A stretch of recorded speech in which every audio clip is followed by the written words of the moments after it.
everything. Every single thing that has happened since humans walked the earth, since they first dipped their hand in a pigment and slapped it on rock, illustration has survived. It will absolutely continue to survive. Sometimes knowing what we want to do is only possible if we try it out first. Giuseppe Castellano had yet to learn what he wanted to do for a living. From studying architecture to design, he tried a bit of everything until he eventually became an art director for Penguin Random House and Simon & Schuster. Today, he has his own online art school, the illustration department, with over 1,200 students and growing. And I'm not even talking about his podcast. How can someone's life take so many turns? Join us for this insightful interview to learn more about Giuseppe and what is illustration and how it differs from fine art, the secret to starting something and sticking with it, and is AI a threat to artists? Take us all the way back. Let's go into the very first memories you have of making art. When did it all start? Yeah. I don't have this memory, but my mother does. She likes to tell this story, and she's probably told it a couple dozen times over the past few years to anyone who will listen. I guess when I was 2, she had taken me to Kmart, and I was sitting in the little stroller or whatever, and drawing. My cousin and my aunt were with us, and my cousin's the same age. He was losing his mind apparently and having a temper tantrum, as 2-year-olds I want to do. And I apparently, if my mother is to be believed, stopped drawing, looked up at my mother and said, "He's a bad boy," and then went back down and kept drawing. I mean, a 2-year-old making that determination, we'll see. That's the earliest memory that someone has had about me drawing. So you were basically making art while processing what was going on around you. I guess. Anya, between you and me, my mother likes to embellish. It's not just your mother. Believe me, I have so many stories. I often wonder if they're taken out of movies or books or whatever. It's just too... Well, our mothers are European mothers, and exactly, they love us, and they like to just, spin yarn and tell tales about our awesomeness, I guess. Exactly. So just make it way more apparent to the world and let it flourish. But Exactly. What about your memory? Do you remember when you fell in love with art or when it became important to you? That's a good question. Yeah, actually. So I was in middle school, and there was one constant source of joy at the time, and it was definitely art. Drawing video games like, the original Nintendo characters, Zelda, Mario. And then art class was my favorite class because I felt like, and this is not hyperbole, this is not like me being my mother, but I felt like in art class, I was untouchable. Even the bullies in the class, like I was so good at it. And my teacher made a point to sort of point out like, "Ooh, look at that I just was absolutely, You were safe. Impervious." Yeah. And then when art class was over, when we all walked out into the hallways, it started again. So that was the first time that I knew it was important. It was your safe zone, your go-to when things were too hard.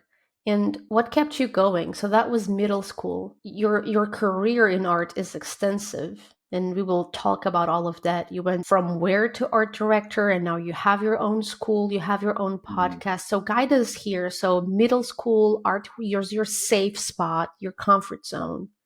Yeah. What then?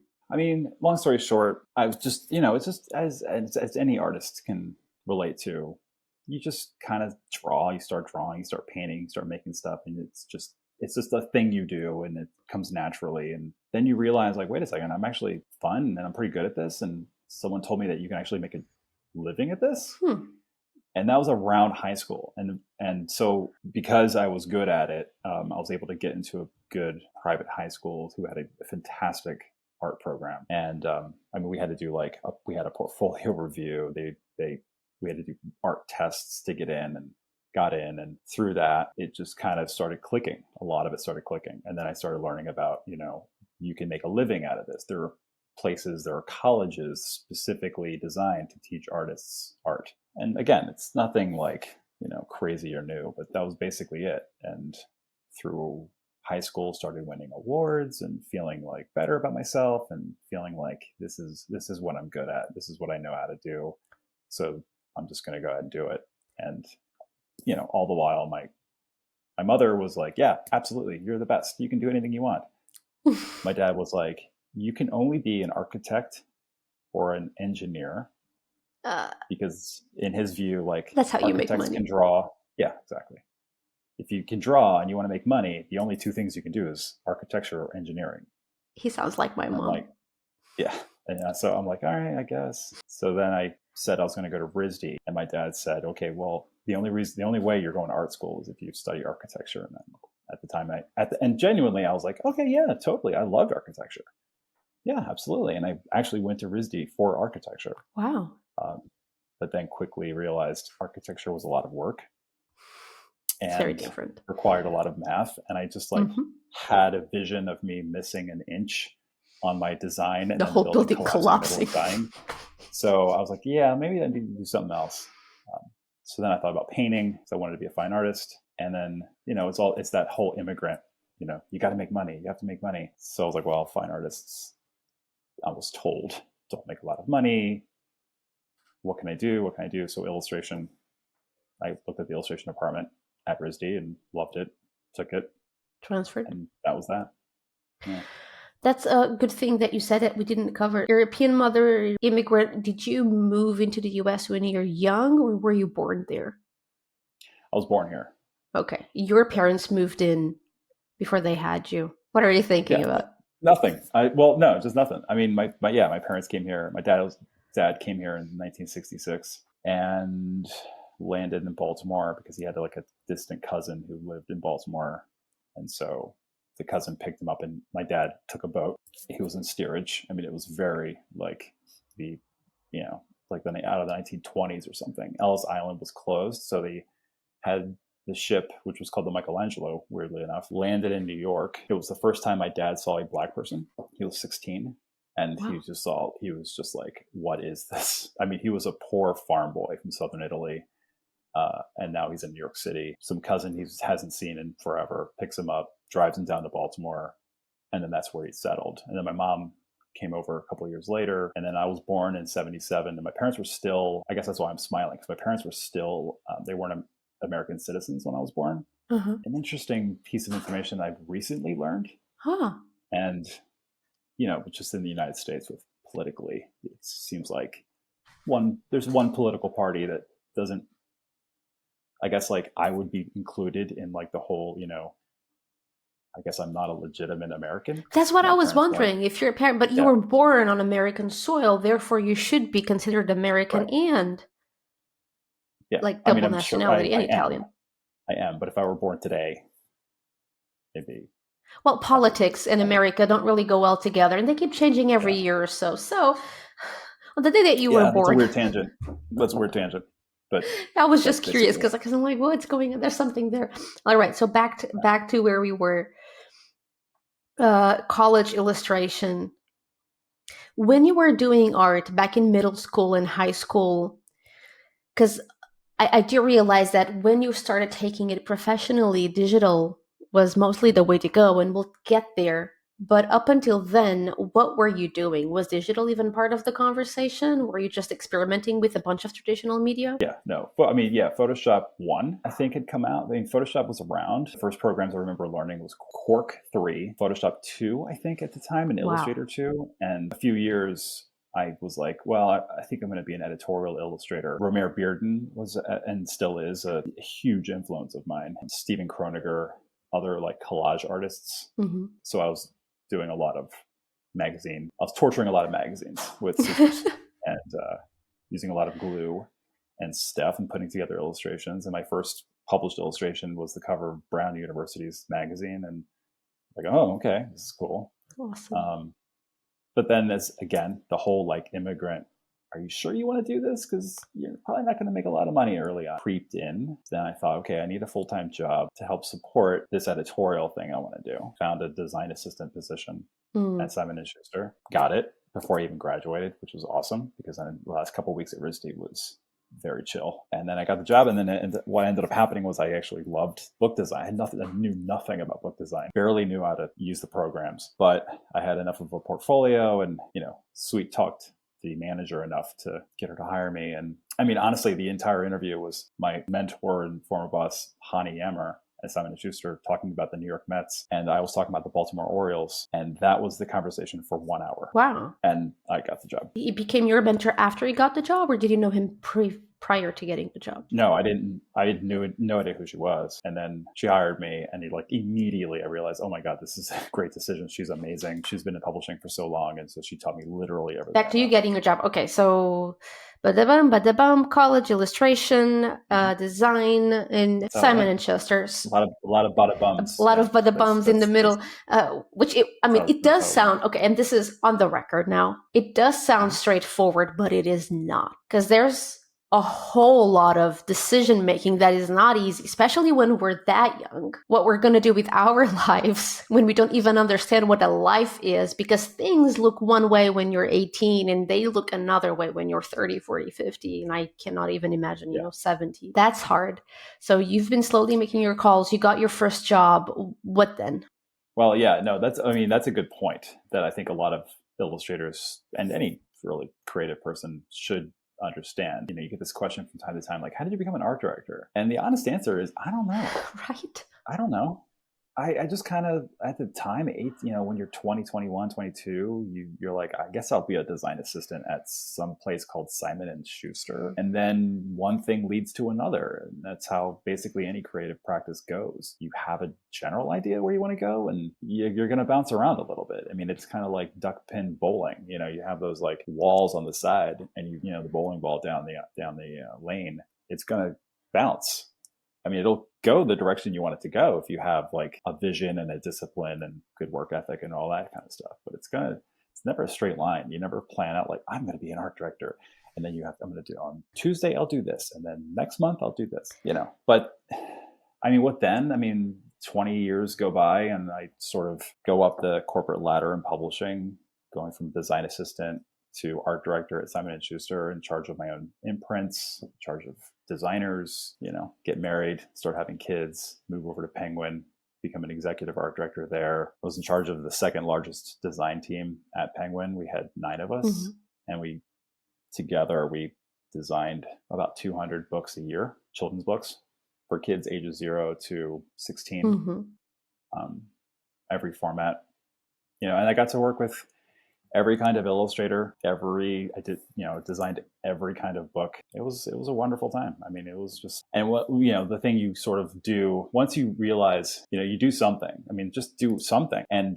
give it some time. Maybe you end up realizing like, wait, this is actually what I want to do for the rest of my life. Like, I had no idea about book design. And then just a couple of years go by and I'm like, this is exactly what I want to do until I retire. That's the thing, right? Because when I talk to artists, it looks like there are two sides of the same coin, which is I'm going to be an artist. And what that means is I'm going to paint beautiful pictures, traditional medium only, and travel the world. And that's a job, and that's really hard to do, but it's amazing. And you just do your thing and paint, or you're going into more of the, you have the animation industry, the book industry. It's kind of intertwined, but it looks more professional and serious and less freeing. But it's not like either or. They're very intertwined in a way that it's really, even for me now, it's kind of hard to see how intertwined they are. So you started off by, I just want to make art. And you ended up at that time, because we still moved on from there, as an art director in a major company, working with hundreds of artists, winning a bunch of awards. And it was never your goal. Yeah, it wasn't. And, everyone is different, obviously. There are some people who are planners and it works for them. And then there's some people who go by the, seat of their pants and it works for them as well. And that's the thing also to remember is hardly any of this is formulaic, and hardly any of us know what the secret is to like, okay, well, this is, if you want to do this, then X, Y, and Z is what you need to do. And even if you do X, Y, and Z, sometimes it works, sometimes it doesn't. Because the most frustrating thing about being an artist, as any artist can tell you, is it's incredibly subjective. You have to kind of balance out, well, this is what I want to do, whether it's book design or animation or sculpture or content on social media. And some people are going to like it, some people aren't. No matter what it is that you do, there's always going to be times of your life where there'll be crickets. You'll just put stuff together and you'll design things and draw things and send them out, and get yourself out there, get your work out there, and you'll get nothing. And you'll think like, am I wasting my time? And then there'll be some times where you do some stuff and send it out there and it gets a response. And how do you power through those times where you just hear crickets? If I knew that, I'd bottle it and sell it. Sheer passion? I mean, I actually, no, I don't. That's a good question. And this is definitely debatable. That sounds nice. I wish it were the case, but how like passionate can someone be every single day about something, right? Like my favorite thing in the world outside of my family and gardening is Star Wars. It's my favorite thing in the world. I could talk to you about Star Wars for days at a time without pausing. And there are days where I just want to sit down and watch Return of the Jedi. And then there are days where I am so sick of Star Wars that I don't want to see anything. I don't want to hear about it. I don't care if there's a new TV show. Leave me alone. But it's like the most passionate. It's like, you know what I'm saying? Yeah. So, and art, I love art. I mean, I love being an artist. I feel very lucky that I can draw and paint. I sometimes say that artists are like Jedi, whatever, because we have a special power. That's beside the point. See, and now I'm starting talking about myself. But my point is like, is passion, that sounds amazing, but I don't think it is passion. I think it's, God, this is going to sound like, some stupid TED talk or a motivational poster on a college wall or something, college dorm room wall. It's determination, man. It's perseverance. It's like the immigrant mentality on how to like why do you leave your home country, go somewhere where you don't know the language, you have no money, you don't know anyone, you don't have any connections or privileges, and yet somehow you feel like, nope, that's the place I need to go, and you make it work. How do you make it work? Because you wake up every morning, again, get your work done. That's how. And no one wants to hear that. Nobody wants to hear that. I don't want to hear that. I want it to be passion. I want to wake up in the morning and I want there to be unicorns and rainbows, and I want like floating hearts and stars, and I just want to, just float down the stairs to my drawing table and draw, and every single drawing I do is wonderful. Like I want that. Day in Barbie Land. Not reality. Yeah. What's that? A day in Barbie Land. Just float down the stairs, and every day's perfect. Exactly. That's great. I could be wrong, man. I wish I were. I don't think I am, but it's, I don't know, blue collar reality or something. Yeah. Just like you get up, you go to work. That's how. Exactly. And look, I've had plenty of conversations with illustrators, and I feel this way too, who are having a very tough time of it. These are trying times for any artist, for a lot of reasons. Layoffs, AI, all sorts of stuff going on. Well, then how do you like wake up and get through it without just giving up or just being like, you know what, feeling like helpless or something? Like, this is all I know how to do, is just continue to like put yourself into your work, put your best foot forward with your work, and get your work out there. I mean, those are the basic steps, man. Yeah, and I find it especially hard for the artists because there are so many kinds of jobs, and some of them rely on logic. You wake up, you have spreadsheets to fill in, you have math and numbers to push, and you have places to go, to drive to, or items to deliver. There are things that are very practical. There's a checklist, or even if there's a bit of thinking there, like being a lawyer, there's a lot of work you need to do all the time, and you keep studying and you keep reading books. But for artists, there's a lot of creativity in there. Mm-hmm. And I think there's a lot of, I wouldn't say misconception, but there's this expectation that creativity, it's heavily linked to your emotional state. What do you think about that? That's a good observation. Yeah. And sometimes, man, it is, and you're just in the zone and it's great. And other times you can't connect those two. It's like Doc Brown in Back to the Future. He's like struggling to plug in the antenna, and sometimes it goes right together just like that, and sometimes you're hanging for dear life, ready to fall to your death, trying to get those two things to connect. Again, it's ebb and flow. Some days are great, some days are terrible. Just keep on working. Just like anything in life, literally anything in life, anything you do, parenthood, owning a home, having relationships with friends and family, it's sometimes are great and sometimes are terrible. Why is art any different? You know And what I that's mean? what makes Like, it why do special, we feel right? like art is, yeah, exactly. Because when it goes right, it feels great because you know what it's like to feel the opposite. And Mm-hmm. that's what makes life so special. It's those Mm-hmm. opposing moments that kind of happen one after the other that keeps us alive. Sure. So back to your No. story. So you were a No. Penguin. So at a certain point in time, you ended up leaving Penguin and you founded your own school. Tell us about the founding of the illustration department. So what sparked the idea of creating an online school? So you've been working on books for, God knows how long. Mm-hmm. Now you're going to make a school. So tell us about that. That's an easy one. So I used to go to a lot of conferences. I'm sure you are well aware of this.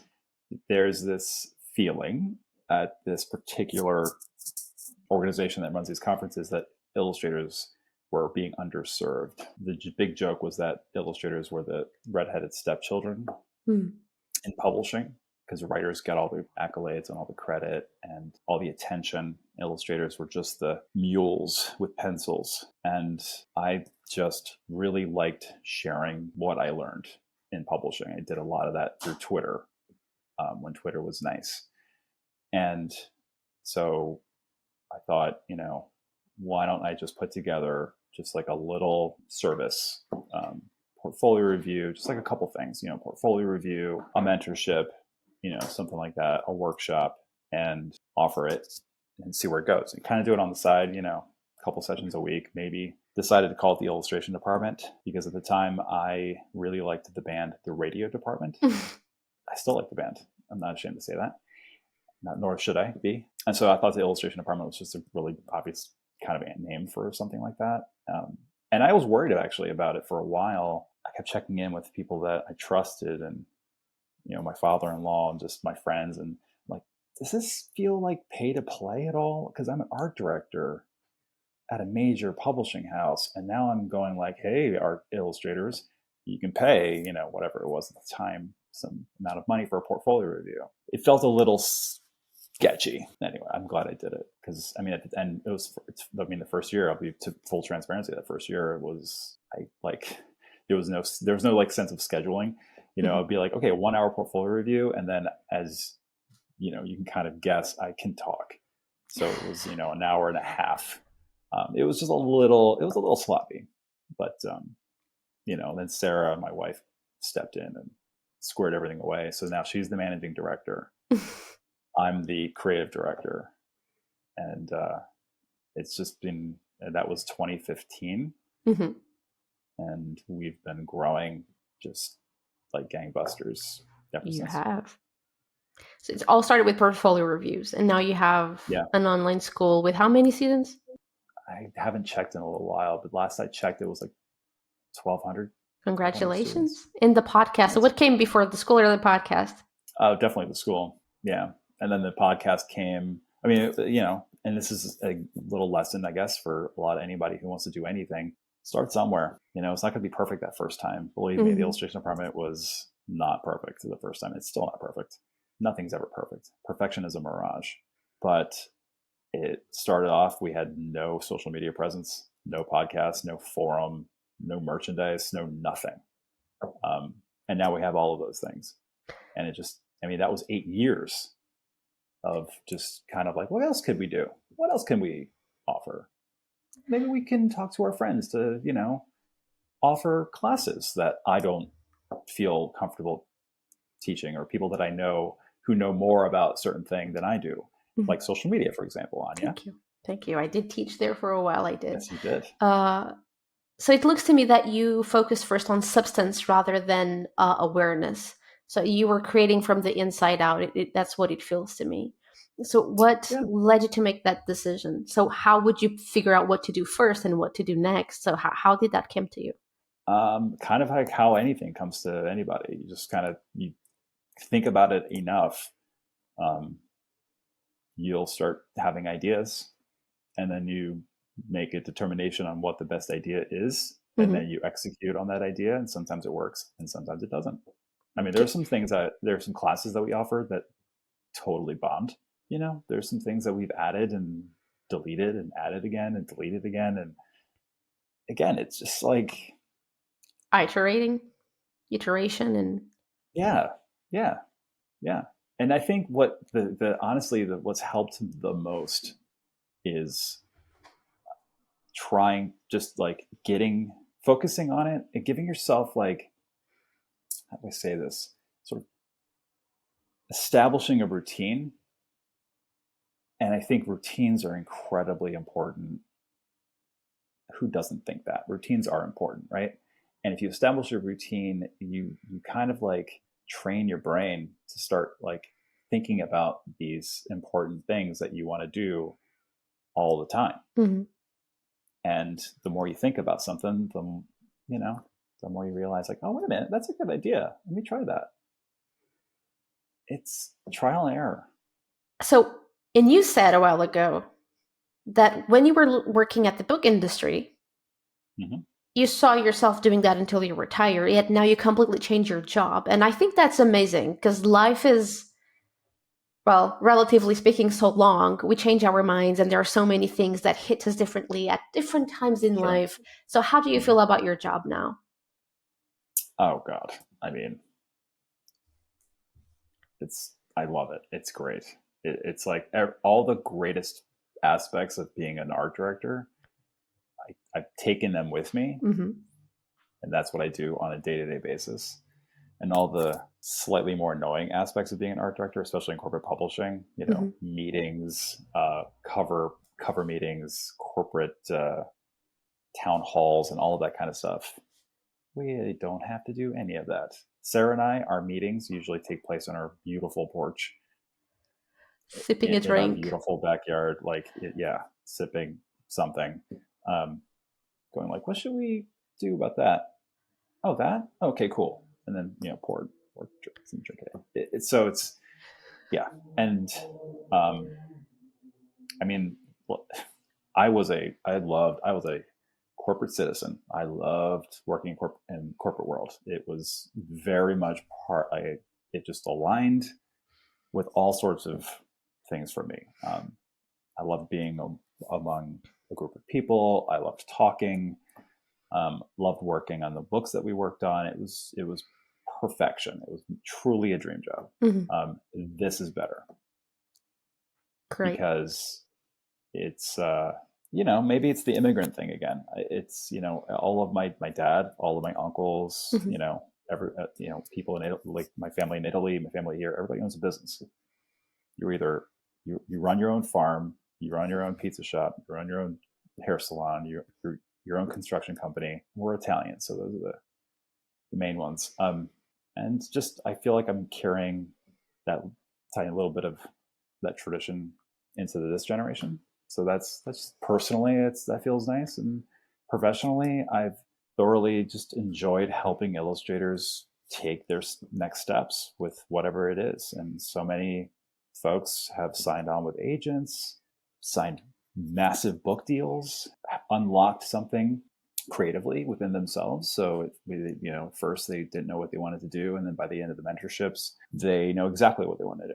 I know that all sounds kind of whatever, braggadocious or whatever, but it's true, and I love it. And I didn't like it early on, like running your own business. Oh yeah, I liked the talking to illustrators part. Everything else I thoroughly loathed. I didn't like being on my own. I didn't like being by myself. You had to learn. Yeah, you just have to learn. You were a very social butterfly kind of person. You were always running with people, and now you're running your own business, all the decisions. Completely by yourself. And I love it. Yeah, but you know what? That's another thing too. It's like, I didn't love it, but I had to do it. And you give it time and you end up falling in love with it later. And it seems to me that the biggest aspect, it feels like the biggest aspect about teaching for you is really your students' success. Definitely. And you were saying a while ago how you feel that the illustrator community is underserved and it's all about the author, and you're very much focused about children's books with your school Mm-hmm. and children's Mm-hmm. book illustrator. So do you want to talk a little bit more about that? So how do you help? You kind of touched upon it, but I'd like to dive in further. Being an illustrator, I've seen it, I've heard it, felt it, that illustration is like one of the greatest art forms ever. It's, first showed up in, what is that Can cave in you France can you called? define illustration? I think there's a lot of misconception about what is illustration. That's a good question. What is illustration? Well, I mean, simply put, it's a way of communicating a story, a concept, a feeling visually for the purpose of communicating from you to someone. So it's a vehicle of communication through visualization. And that thing you want to communicate can be a lot of things. It can be a metaphor for life, it can be educational, it can be an inspirational concept of some sort, it can be information, it can be it can kind of be anything. Like what you want to communicate out into the world, you can do it through a lot of different ways, musically, verbally, literally, whatever. But illustration is universal. You don't have to understand any language to get what an illustrator is trying to tell you. And there are a lot of overlaps with fine art and illustration. Over the years, I've tried to come up with a really smart, quippy kind of tweetable definition, like separation between fine art and illustration. The only thing I can think of is the value of fine art is in the piece itself, and the value of illustration is in the reproduction of the piece, is in the media of communication of that piece through books, magazines, newspapers, websites. So not the sharpest definition, It makes but sense. I think it's the most accurate. So you would say that a Mondrian painting would be in the fine art category because the value is on the painting itself. I would, and that's debatable, because some people can say, well, Sistine Chapel is not an illustration. I say the Sistine Chapel is the largest illustration on this planet. It is absolutely an illustration. There's a story. Michelangelo was paid by a patron. He didn't do it just because he wanted to. He didn't do it because he felt like he needed to communicate something out from within himself.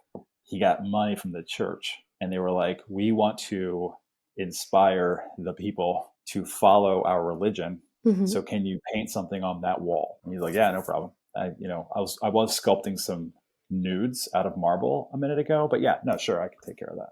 So It's an you would put illustration. it under the illustration category and not fine Absolutely. art. I mean, you can make, and that's the thing, like fine art and illustration are not separate. There you go. They overlap a lot. You can say Caravaggio, every single Caravaggio painting is an illustration. It is.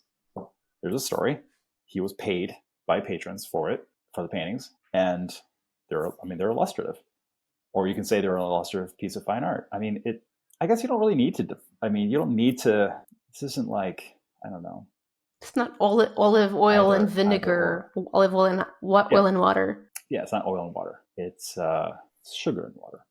Different yet compatible. All right, now let's talk about art mediums just for fun. So I still feel like when I talk with etcher students, when I talk with friends, art friends, when I talk with people who are not artists but they like to talk about art, like there's this big separation between being a professional artist and doing, everything is digital, being a non-professional hobbyist and, using paints, which drives me insane actually. And I don't want to go on a full rant about digital versus traditional. That's not the point. That's not what I'm trying to get at. Yes, you do. Yes, no, you do. No. Yes, you do. But hey, so, we have Quentin Blake and he uses ink and watercolor. Come on. Cool. So your students, I'm sure they use plenty of different media to make books. Is there any rule on how you can make art for books? Does it have to be digital? So talk us through that. So what do you need to do? Yeah, of course not. And I'm going to fold that into the other question that I didn't answer that you asked. Like you said something about like, what are these students, like, what do they do and stuff? There over the years, it varies wildly, but over the years, people come to me and say like, I want to work on my portfolio. I want to sign with an agent. I want a book deal. I want to have an illustration published in, Vanity Fair. I want to illustrate for, Airbnb or Google. Like they come and they're like, I want to be a professional illustrator. I want to establish an illustration practice. That's the bulk of everyone who shows up. Mm-hmm. And so, individually, we talk like this, like you and I are talking about their goals, what they have experienced so far, and what they would ideally like to experience. And so we talk that through, and we isolate what they do well. We talk about what they're not doing so well, and then whatever it is that whatever their goal is, we work on through through assignments, through portfolio reviews, and all that kind of stuff. We just sort of like work through what needs to be worked through to get them closer to that goal, or to help them hit that goal, which a lot of them have. And a lot of them work. See, I want to fold it all right in. And a lot of them, and they all work completely differently. Pen and ink and watercolor, Procreate, everything in between. It doesn't matter. I mean, I don't know where this comes from. Actually, I do know where it comes from, and it's stupid. Can we please end this whole, like, you have to go digital. You have to go digital. You can draw however you like. There are plenty of wonderful artists who don't follow these, fleeting trends of, okay, everyone's working in Photoshop. I guess I have to learn Photoshop, or everyone's learning Procreate. I guess I need an iPad now. If you want to do it, do it. It's wonderful. It's not less than or greater than traditional media. But for the love of God, if you do well, if you feel comfortable creating art with popsicle sticks, that's what you have to do. Like, work out a method, discover what you're good at. And if it's like charcoal bricks and, kids paint, like tempera paint from like your kid's kindergarten class, that's it. That's your medium. Well, I go to the bookstore and I see all these books and they're all done digitally. Yeah. End of observation. You can't make an observation about the entire illustration industry globally on one visit to one bookstore. You can't just go and see like 7 books and be like, well, I guess everyone's going digital. No, what you've seen is the bookstore owners' choices on which books to display on their table. That's all you saw. You didn't see the every single illustration that's being commissioned at once. And yet, because we live in a society where people can see one thing and think 1,000 things, they automatically, this is where it comes from, they automatically assume that, well, if one person's doing it, then everyone's doing it, which obviously is not true. And then there's trends. Now the trend that I see most of is children's books that are made with crayons and, whatever. Yeah. But here's the thing, especially with children's books, does this apply anywhere else? I don't think so. This applies to children's books. The problem with going to the bookstore and checking out those books and determining like everyone's doing this now, everyone's, drawing narwhals now. No, everyone was drawing narwhals 2 years ago because that's when that book was created, or 3 years ago when that book was written. 2 years ago, it was illustrated. Last year, 6 months ago, it was printed.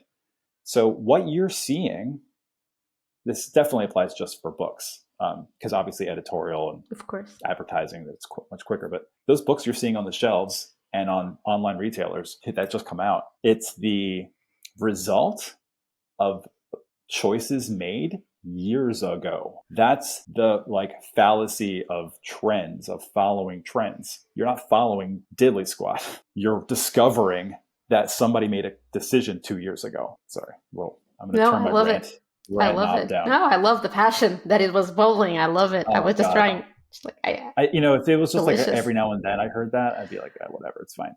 It's like every day. It's every day. I'll see a portfolio every damn day. And then I'll see a portfolio and the work is like, meh. Then I'll check out like their Instagram or something. And they will have posted something that they drew with color pencil. And that's amazing. Oh, well, that's just like a thing I did on the side. I'm like, nope, that's it. That's how you should be drawing your work. How you should be creating your work.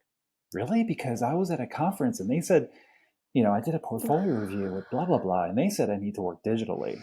What do you think you need to do? Like, make your own calls. No, that's great. All right, before we wrap up the interview, we're coming to a close here. We're going to end on a rant. That's the best. That's that. Like, I love ending on rants because rants is what gets me like psyched up and ready to go do something. So that's the best way to like, oh, you're feeling like energized now. So that's where we wrap up. So you grab that energy, you grab some pencils, and have fun right now. Get to it, man. Yeah. Exactly. Last words to our listeners. Words of advice. Oh my gosh, words of advice. You already said a couple that were great, by the way. So I'm just fishing for more. See, now I feel bad because I ask when I do my podcast, the Illustration Department podcast, by the way, when I do my podcast, I will ask them basically, what piece of advice do you have? And now I feel I know terror. I don't always do this, but I'm like, I'm going to ask Giuseppe. I just want him to feel what I felt when he interviewed me back in the revenge. Words of advice. All right. I'm going to make it a little topical. It won't be universal. Well, maybe it is universal, but I'll make it sort of topical, like relative to what's been going on these days. Illustration's been around for thousands of years. It showed up in cave paintings. It's survived the invention of photography. It's survived every recession we've ever had, every depression that we've ever had, every war that we've ever had, the invention of the computer, the invention of Photoshop, everything. Every single thing that has happened since humans walked the earth, since they first dipped their hand in a pigment and slapped it on rock, illustration has survived. It will absolutely continue to survive. So if you think that because of AI that you need to quit being an illustrator and start being a barista or whatever, don't. Trust me, it will live on. It will get stronger. How do I know that? Just look at anything that's ever happened when there's like a digital equivalent of something. And then everyone starts panicking like, well, that's the end of that. Like music. Music was made with actual instruments for the longest time. Then, electronica came around or computers came around and everyone's like, well, I guess that's the end of that. No, really, like any, panicky kind of reaction to anything, take with a grain of salt. Don't ignore it. Like, I'm not saying AI is like whatever. It's troubling. It's art theft.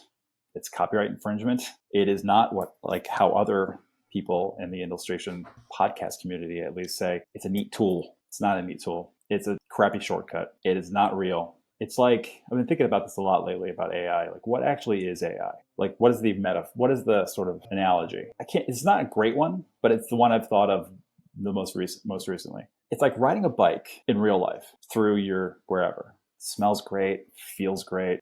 You're actually doing something physical and you feel it, smell it, you see it. You might actually have experiences you never even planned you'd have. Like you'd stop and go, wow, that's a deer. Let me stop and take a picture. You're having these actual real experiences and feelings, reactions, versus sitting on a stationary bike at a gym or whatever, staring at a screen of a woodland scene.